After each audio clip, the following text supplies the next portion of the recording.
Chairperson, Excellencies, distinguished delegates, ladies and gentlemen, the Gambia aligns itself with the statement delivered by Palestine on behalf of the Group of 77 and China, and the statement delivered by Nigeria on behalf of the Africa Group.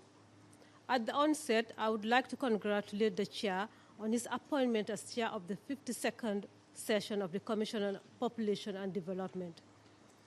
As we commemorate the 25th anniversary of the International Conference on Population and Development, the Gambia fully supports the political declaration adopted during the opening session, and we take this opportunity to assure you of the Bureau of the Gambia's full support throughout this session. It is indeed an honor and great pleasure to share with this distinguished body the experience of the Gambia in observing the recommendations of the review and appraisal of the program of action of the ICPD and its contribution to the follow-up and review of the 2030 Agenda for Sustainable Development. The Gambia once again reaffirms its commitments to the principles, charters, and protocols that advance the agenda of population and development, particularly the provision of sexual and reproductive health and enhancing the decision-making powers of women and youth at all levels. We believe that ICPD principles and aspirations are still alive and continue to enjoy the government of the Gambia's full support. In this regard, the government of the Gambia continues to promote the principles of universal access to reproductive health care services, including HIV/AIDS, and the right of women to decide freely and responsibly the timing and number of children they wish to have.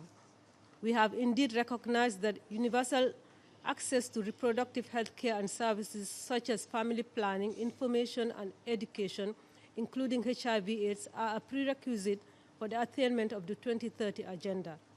In addition, the Gambia in its various development policies and programs upholds the right of adolescents and youth to access information and services related to sexual and reproductive health.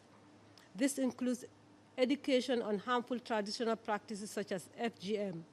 We have therefore taken steps to integrate women, adolescents, and youth reproductive health issues in the National Development Plan and the Reproductive, Maternal, Newborn, Child, and Adolescent Health Policy. Chairperson, the government of the Gambia continues to demonstrate high political will in providing quality and affordable health services to all Gambians, and most importantly, the provision of free maternal and child health services in public health facilities. Furthermore, malaria prevention and management during pregnancy, which is an integral element of reproductive health services in the Gambia, is a source of envy in the sub-region. The same is true for access to health service delivery points, as over 85% of the population is within 5 kilometers of a primary health care post. The Gambia has registered considerable gains in the implementation of the ICPD program of action.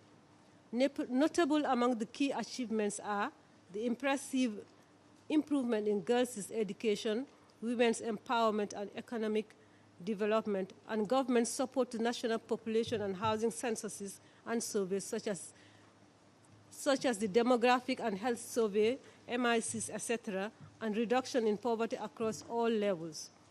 We have also registered great results in the acceleration of efforts to eliminate harmful practices, such as FGM and child marriage, following the criminalization of the two practices in 2015 and 2016, respectively.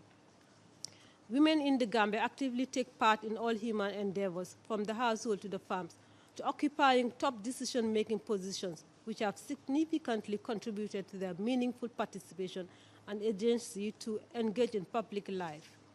This has also yielded results in boosting women's access to productive resources, economic opportunities, and institutional support services.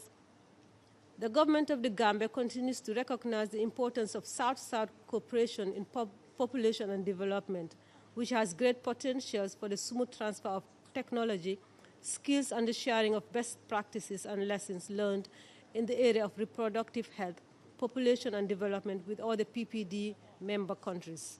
Chairperson, the Gambia government has invested significantly over the years in human, material, and financial resources to address population, health, and development issues. this has yielded positive results.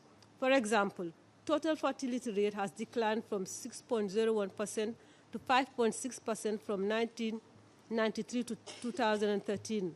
Maternal mortality ratio has declined from 1,050 to 730 and 43 per 100,000 live births between 1990 and 2013 respectively. Equally, the under 5 and infant mortality rates have declined from 135 to 54 and from 99 to 34 per 1,000 live births respectively between 1990 and 2013. Chairperson, while counting successes in implementing the recommendations of the review, we continue to face a number of challenges which include resource inadequacies and the youthfulness of the population. The Gambia still remains one of the most densely populated countries in sub-Saharan Africa, a population density estimated at 127 persons per square kilometer. It is worth noting that the high population density may pose challenges both in terms of environmental sustainability and agricultural production. There is also a high unmet need for emergency obstetric care services of 79%, which poses serious complications to mothers and newborns. Chairperson, to effectively plan and manage development, we need population data. The availability of data and information to policymakers, civil society, academia, and individuals can help us bridge the implementation gap, enhance our capacity to monitor policies, and improve transparency and accountability. Chairperson, it is worth noting that unless the international community and governments fulfill their funding commitments towards addressing population and development issues, including through ODA, the developing countries in particular will continue to find it difficult to tackle challenges posed by our populations, especially the youthful generation. Despite all the challenges outlined above, the government of the Gambia is still committed to managing the population resource in order to accelerate the pace of socio-economic development and ultimately improve the quality of life of all Gambians. I thank you all for your kind attention.